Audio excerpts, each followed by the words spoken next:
Okay, hey guys, so before I get into this video, I just want to say if you get touchy when people mention the word vagina or periods, tampons, pads, anything that really has anything to do with a vagina, then you probably shouldn't watch this video because this is all about feminine hygiene.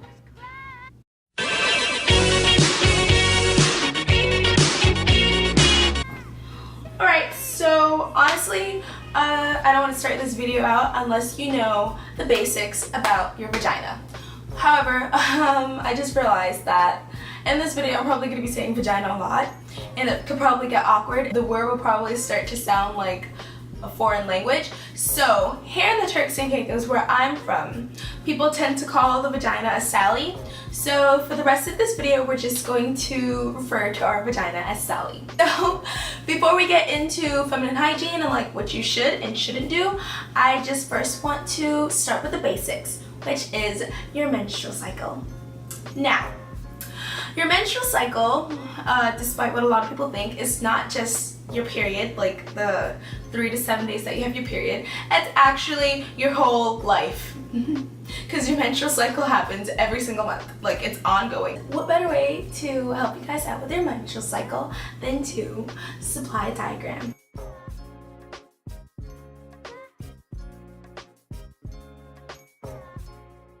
On average, your menstrual cycle is 28 to 30 days.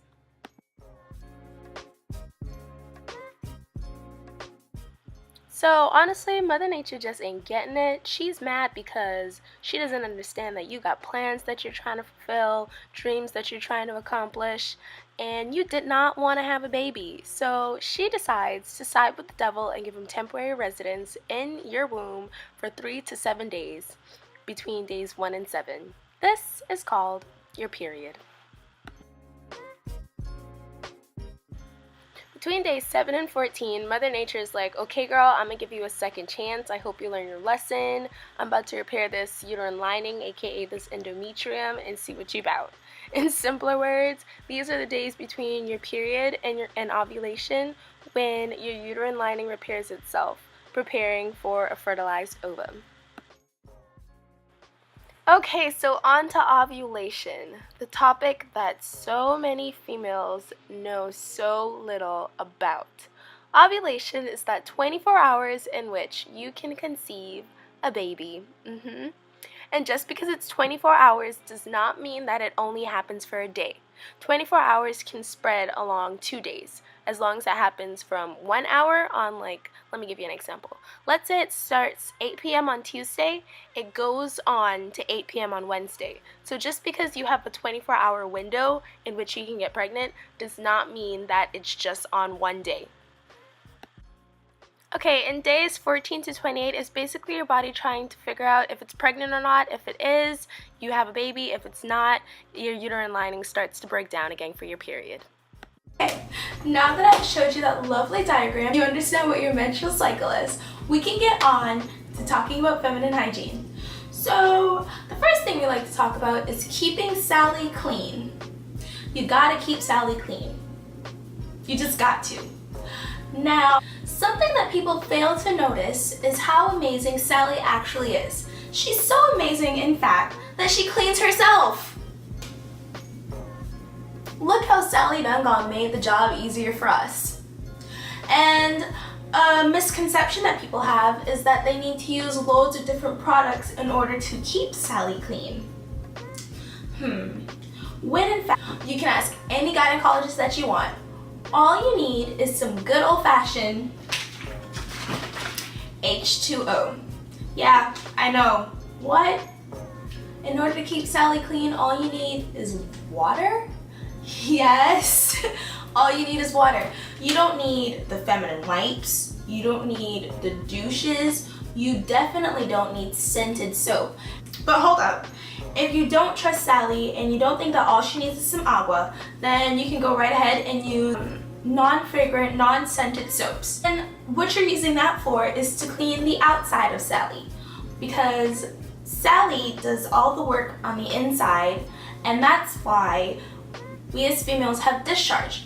The discharge that we are actually letting out on a daily basis is the dirt that Sally has collected and is letting out of our body.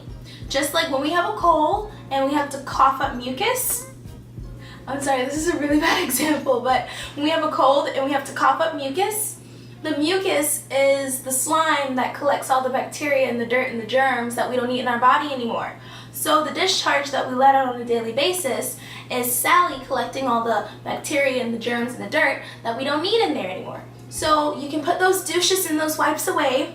You don't need them. They ain't good for you. All they do is change the pH of Sally and things go haywire after that. You need your pH to remain how your pH is supposed to be.